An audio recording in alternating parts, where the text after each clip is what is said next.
Hi, this is Britton again. In this chapter, we're going to dive into politeness in Xi'an, mainly as it relates to verbs and pronouns. The Xi'an may come across as quite reserved at first encounter, but this is not an attitude that they hold exclusively towards or against humans. They treat each other in the same way out of their sense of propriety, or what they call Yingithlea. The Xi'an are united in a vast empire, but they are historically a tribal people. Still to this day, they cling to their family traditions, and the fact that the families are constantly vying for competitive advantages within the society means that they are very careful about what they say and how they say it. As you begin to engage with them, it's critical for you to learn to be appropriately polite. More than any other mechanism in the language, verbs dictate their politesse. You've learned in previous lessons that there are only 9 verbs in the language, and we know that some of them bind with tie to expand their expressiveness. Let's learn the rest beyond the first 4 you already know. To indicates creation of something or causing something to happen. Xia shows a need for something and can indicate cost or time required to do something.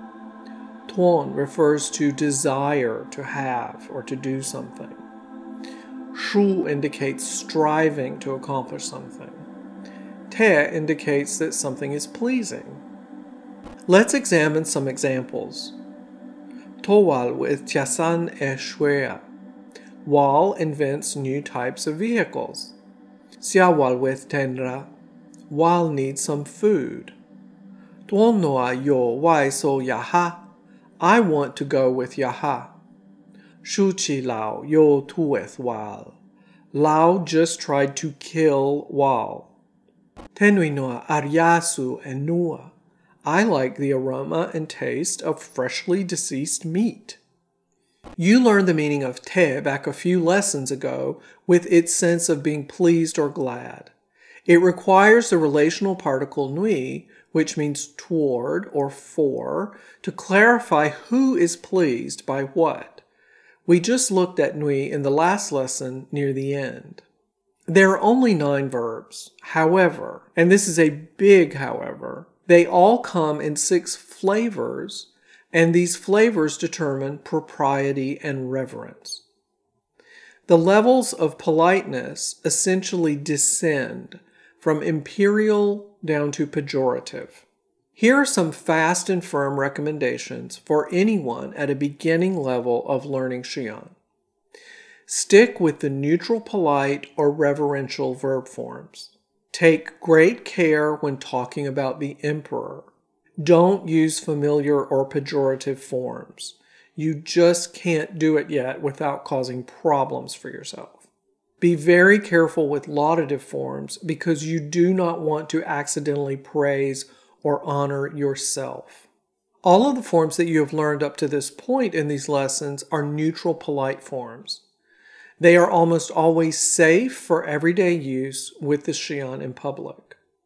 It is also relatively safe for you to use reverential forms because they simply mean that you are trying to be humble towards whomever is listening to you talk.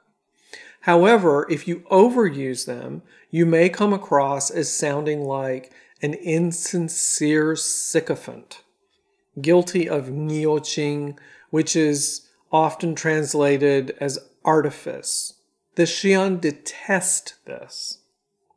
With people who are essentially strangers to you, just be polite, not overly reverential.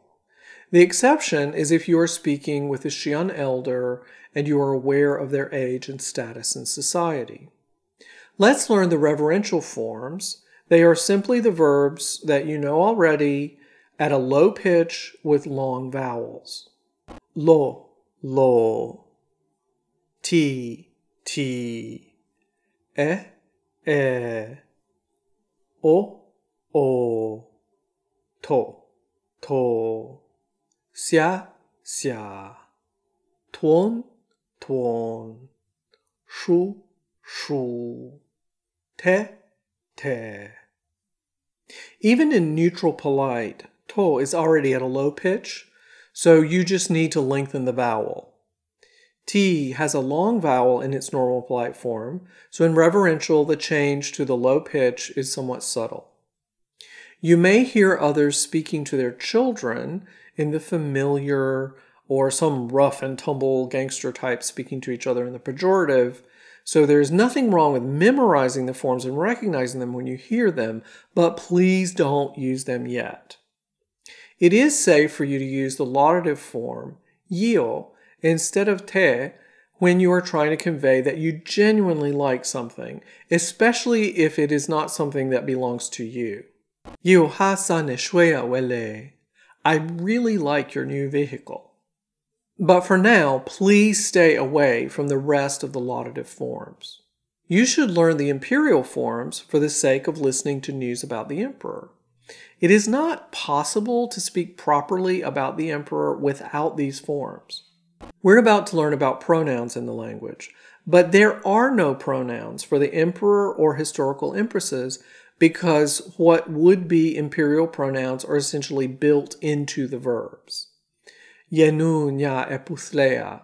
The emperor is a beneficent person. Yeying taoyusao. He is the emperor. Yesa heyan. The emperor is patient. Yea patyon yao kre. Emperor Kre arrived today. Yeon pawethyung eshwea. The emperor has instituted new laws. Yekru chiweth nyating. The emperor now has need of a doctor. Yeto yo yea wai nui kawa. The emperor wants to go to Kawa. Yama pa yo yeom wa moa. The emperor tried to effect universal peace. Yethe ha sushi. The emperor adores sushi. In the example about the emperor arriving, the raw personal name Kre is used, but that's only okay because the verb calls out the fact that he is the emperor. You must always include his title when speaking about him in either English or even if you're asking in Xi'an, have you ever met Emperor Kre? Opana she so taoyusao Kre le. Now let's also talk about the role that pronouns play in politesse and propriety. First, we'll just go through the standard table of neutral polite pronouns on the left of this table. Noah, I. Yang, we without you. Yue, we including you. Le, you. Sea, y'all. Thlan, she, he. Selan, they. Ku, it. Kum, they. The first thing we notice is that there are two different forms for we. We is actually somewhat problematic in English because it doesn't clarify precisely whom it refers to. In Xi'an, this ambiguity does not exist. Yang refers to multiple people on one side, excluding the listener or listeners. Yue indicates everyone. However, on the flip side, in everyday polite speech, the Xi'an don't make any distinction between she and he. This is likely due to the fact that everyone goes into imperial service as a young adult. Thlan is used for both males and females. If there is confusion and it must be clarified, you can quickly ask Thlan wa tiao thlan yu na, meaning she or he. It is considered sexist to overtly make this distinction constantly in everyday speech. You will get used to using thlan for both females and males. You should also be careful not to call animals ku or kum. Anything that is clearly alive and moves about gets called thlan in Xi'an. It can be tricky with plants, but just mimic what the Xi'an are doing vis-a-vis ku and kum as best you can when discussing flora. Xi'an is pro-drop, which means that the pronouns are often omitted when the context is clear. We also do this in English in very casual contexts. You might respond, "We'll be there at 8:30 or so," if asked in a text message when you're showing up somewhere. Anyone would understand that you've dropped the pronoun I. Xi'an does this constantly. However, when speaking very carefully or formally, as you likely would in most cases with reverential pronouns, they don't drop as often. Let's go through the right-hand side, the reverential side of the table. Nyoa, nyoang, nyowe, tath, sath, wen, swen, wayu, swayu, lwa, luam.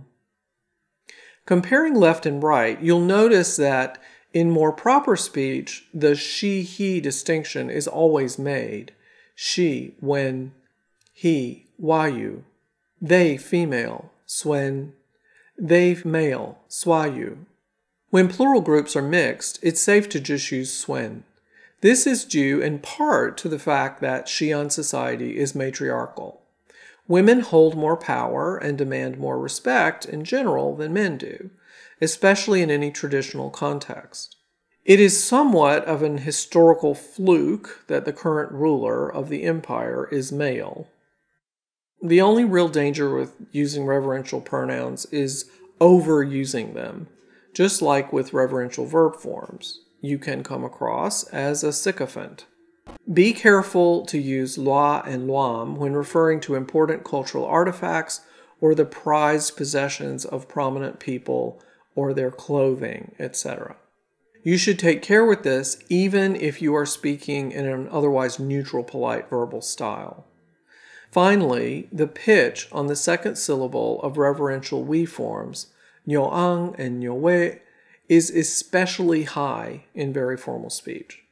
To really know how to be carefully expressive with verbs, we need to discuss the VCPs, the verb clarifying particles, because not only do they clarify aspect in a temporal sense, but they also affect the mood around permission and assuredness. First, let's just look at the time-focus related VCPs, pa, chi, and a. Pa refers to completion or past. Chi indicates a current temporal focus, so now compared to previously, or about to happen compared to right now. A highlights ongoing incomplete action. Here are some examples. Owai ushe yue. We are all going together. You're included. Opawai she yang. We all went together without you. Ochiwai rushaothlan. She or he is about to go, now. O-a-wai nui kawaku. It's on the way to Kawa. Like lai and na, which are also technically VCPs, all the other typically come right after the most important verbal part of the verb complex when the verb is bound to another tie. You would be understood if you were to say o-wai pa or o-wai chi, but those sound like mistakes that Xi'an children would make.